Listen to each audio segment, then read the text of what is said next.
అందరికీ నమస్తే. నేను మీ డిఆర్వై. ఇప్పుడు బీసీ రక్షణ చట్టం ఇప్పుడు అందరూ ఎక్కలేని నాయకులు అందరూ మరి బీసీ రక్షణ చట్టం కోసం ఇప్పుడు మాట్లాడుతున్నారు. అసలుకి సడన్గా ఒక చిన్న ప్రెస్ మీట్ కూడా పెట్టకుండా మరి సడన్గా ఇప్పుడు ప్రభుత్వం ఈ రక్షణ చట్టాన్ని అమలు చేస్తామని చెప్పడానికి గల కారణం, సడన్గా బీసీల మీద ఇంత ప్రేమ గురిపించడానికి గల కారణం ఏంటంటే మనం త్వరలో బీసీ మహాగర్జన సభను పెట్టడమే బీసీ పార్టీ. అది 2వ నెల 22వ తారీఖుని జరగబోతుంది. ఇప్పుడు బీసీ పార్టీ వైపు అడిగి మొగ్గు చూపకుండా ఉండడం కోసం ఈ ఆర్టికల్ అనేది రిలీజ్ చేశారు.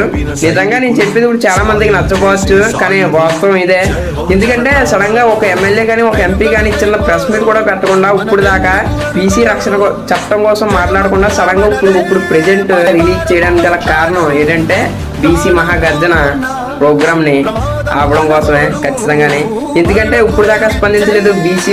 బీసీల రక్షణ చట్టం మేము పలానా డేట్ని తెస్తామని ఒక చిన్న ప్రెస్ మీట్ పెట్టలేదు. అధికారంలోకి వస్తే మేము ఈ పని చేస్తామని చెప్పారు తప్పితే మేము పలానా డేట్ని వచ్చేస్తామని చెప్పలేదు.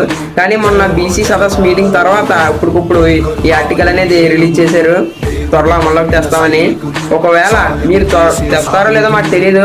ఒకవేళ నిజంగా తెరిస్తే కనుక మరి బీసీ నాయకులు, మరి టీడీపీలో ఉన్న బీసీ నాయకులు ఇప్పటి వరకు దీనికోసం ఎందుకు మాట్లాడలేదు అంటే, ఏదన్నా పార్టీ ఇప్పుడు వచ్చి ఎన్నో మీటింగుల్లో రామచంద్ర యాదవ్ ఇలాగా బీసీలు కూడా రక్షణ చట్టం తెస్తా అన్నారు, ఇంకా తేవట్లేదు అని మాట్లాడడం వల్ల ఈరోజు మీరు ఈ ఆర్టికల్ అనేది రిలీజ్ చేశారు తప్పితే మీరుగా ఏనాడు రిలీజ్ చేయలేదు. ఒకవేళ అడిగే నాయకులు ఆయనలాగా అడిగే నాయకులు లేకపోతే మీరు 2029లో కూడా ఇదే బీసీ రక్షణ పేరు చెప్పి మీరు మళ్ళీ అధికారంలోకి వచ్చే ప్రయత్నం ఖచ్చితంగా చేస్తారు. కాబట్టి ఒకటి, బీసీ మహాగర్జన సభ అనేది ఆగదు. ఖచ్చితంగా లక్షలాది మంది బీసీలు కదిలొస్తారు. ఇంకోటి ఏంటంటే మీరు